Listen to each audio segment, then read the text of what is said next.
En plein dans les préparatifs à l'organisation à cette année, un objectif de 300 hectares pour la multiplication des semences. Les nouvelles mesures prises par le gouvernement en direction de la campagne sont saluées par les différents acteurs. Abdoulaye Sinkare. Kabiline 2, dans l'arrondissement de Kataban. C'est ici où est née l'entente Djouloulou, une organisation paysanne qui regroupe pas moins de 3000 membres. Nous regroupons près de 3500 producteurs. Et dans ces 3500 producteurs, nous avons 300 producteurs qui sont spécialisés dans la multiplication des semences de riz pluviales. À l'intérieur de ces derniers, on a aussi des producteurs de semences de maïs. En plus du riz marchand, l'entente fait de la multiplication de semences. Chaque année, elle produit 200 tonnes de semences certifiées. Nous fournissons au PNAR 120 tonnes de semences de riz certifiées. Mais nous collectons au-delà de 100 tonnes, 150 tonnes, parce qu'il faut prévoir des partenaires qui sont de l'autre côté, des partenaires au développement, les projets, programmes, mais aussi les exploitations familiales qui se ravitaillent chez nous. C'est pourquoi environ nous allons jusqu'à 200 tonnes. Ces femmes sont membres de l'entente Djouloulou. En dehors des activités rizicoles, elles tiennent ce périmètre maraîcher.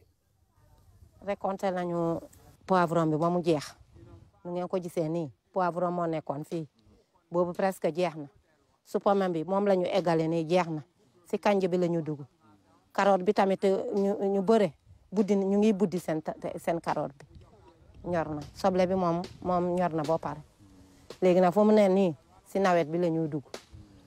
Man mii fii si bopp si jardin bi def naa fi fukki planche soble moom la ñu añi yi ne fukki soble à planche ñor na yëpp. Pour booster les rendements, elles misent sur l'engrais organique. Ce matin, elles ont une petite formation en compostage. L'avantage du compost, c'est que vous voyez de plus en plus les terres ont tendance à se dégrader. La dégradation des sols, donc c'est dû au manque de matière organique. Et le compost, c'est un élément qui apporte au sol de la matière organique. Ça joue plusieurs rôles. Un rôle d'amendement des sols et un rôle encore de fertilisation des sols. Le rêve de ces femmes, c'est d'arriver à remplacer l'engrais chimique par le compost jusque dans les rizières.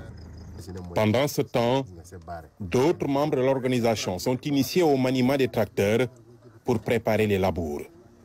Ils sont au total 15 conducteurs venant de toute la région. Le Proval a eu en fait à mettre à la disposition de certaines vallées où il intervient des tracteurs et des motoculteurs au nombre de 10 tracteurs et 30 motoculteurs. Et au bout de quelques années de travaux, voilà, le constat est que, en fait, il y a quelque part où ça marche, mais aussi il y a des endroits où ça ne marche pas trop. Et il ressort que, en fait, l'un des problèmes majeurs, certainement, c'est vraiment le manque de formation, de maîtrise d'outils, de l'outil tracteur et motoculteur. Cette année, avec l'augmentation de l'enveloppe destinée à la campagne agricole, les producteurs s'attendent à de bons rendements. Nous sommes vraiment très contents d'entendre vraiment cette nouvelle. Et ça nous permettra vraiment aussi de retrousser les manches pour redoubler d'efforts parce que notre combat, c'est la souveraineté alimentaire. On ne peut pas aller en souveraineté alimentaire tant qu'on n'a pas de semences. On ne peut pas aller en souveraineté alimentaire tant que vraiment on n'a pas de semences vraiment certifiées, de semences de qualité. Donc, raison pour laquelle cette augmentation-là, vraiment les producteurs saluent ça. Les autres années, on a été affectés. D'abord par la disponibilité de certains types d'engrais, l'urée en particulier, parce que l'urée est devenue trop chère au niveau mondial. Voilà. Mais je pense qu'avec les nouvelles orientations, les prix qui sont annoncés, et tenant compte du rôle de l'engrais dans la production qualitative, et nous prions pour que l'hivernage aussi suive.